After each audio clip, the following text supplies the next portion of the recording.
In this video, I'll be showing you a fast and reliable method for doubling the profits of your bunker or MC biker businesses. Not only is it super easy, but it's also completely solo player friendly as well. In fact, the whole routine pretty much revolves around the old school solo method of buying one single round of supplies for 75k, then waiting for it to turn into stock and selling it right away at 1.5 or 2 bars to guarantee that you don't get too many deliveries to do by yourself. The only problem with that was the profit margins weren't really that great, mainly because of the 75k that you had to spend on the supplies. Considering that after that investment, the businesses would then only return between 150 and 200k, it meant that you had to do a whole lot of sale missions for very limited money. So because of that, myself and I'm sure many other GTA players simply don't bother with them unless they've got literally nothing better to do. But even with that, because of the high cost of the supplies and the resulting low profits, most of the time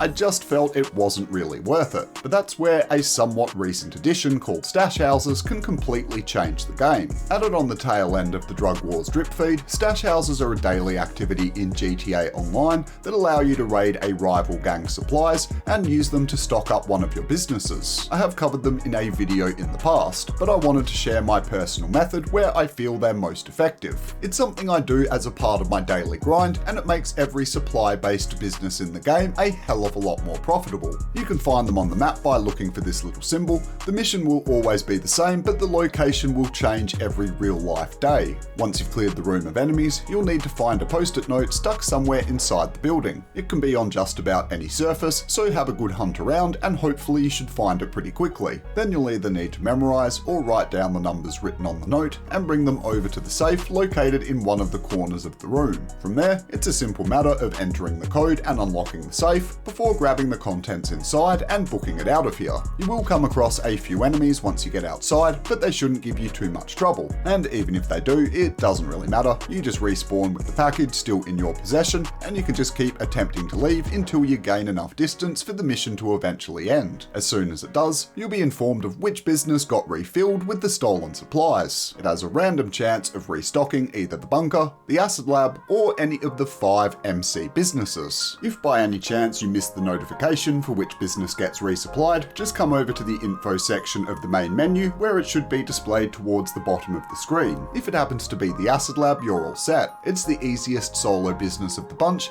and you can deliver a full shipment completely solo without any issue. So just wait until it fills up and you're all good to go. But if it fills up any of the biker businesses or the bunker, you might want to consider going over there to check the stock level. Assuming you follow the standard solo method of keeping all of your businesses loaded with one order of supplies worth of stock, you might want to consider doing a sale mission before it builds too much for you to deliver by yourself. If however you don't keep it stocked up like I do, you'll have to wait between 1 and 2 hours for the supplies to fully develop into sellable product, which is why I like this method. You can do all of it in one run and it's ready to go for next time as well. Generally speaking, you want to keep it between 1.5 and 2.5 bars of product. Anything more than that and it's hard to do solo, and any less and it's not very efficient. But then that part is really easy. As long as you only allow 1 full round of supplies to develop into stock before delivering, you'll never have more than 2.5 bars and you'll always be able to complete the delivery alone. And that applies to both the bunker and most of the MC businesses as well.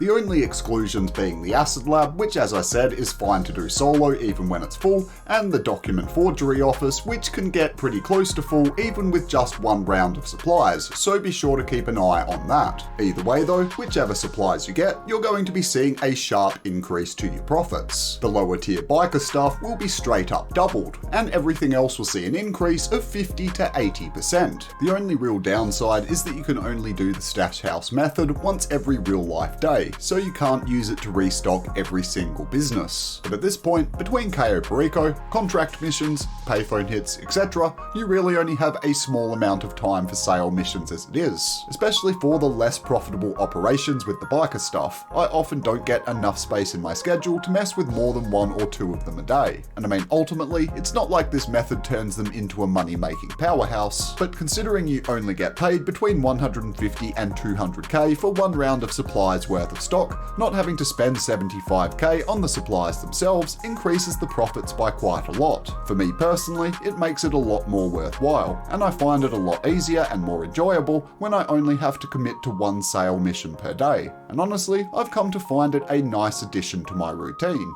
Log in, check the stash house, clear it out, make the sale, and then go back to the rest of my grind. I feel some people will have already come to this method on their own anyway, but with the lack of decent bonuses available this week, I thought it might be a good time to share it around. For anyone that needs a comprehensive breakdown of any of the businesses I just talked about, I'll be sure to include my dedicated guides in the description. If you found the video useful, you can help it to be seen by more people by tapping the like button down below. If you're new to the channel, consider subscribing to stay up to date with all things GTA Online, and if you've got any questions or you just want to reach on out and say g'day, be sure to connect up on either my Twitter or my Discord, both of which are linked down below. But until we meet again, you bunch of legends, I am Red Knight Drake, and I'll catch you on the next one.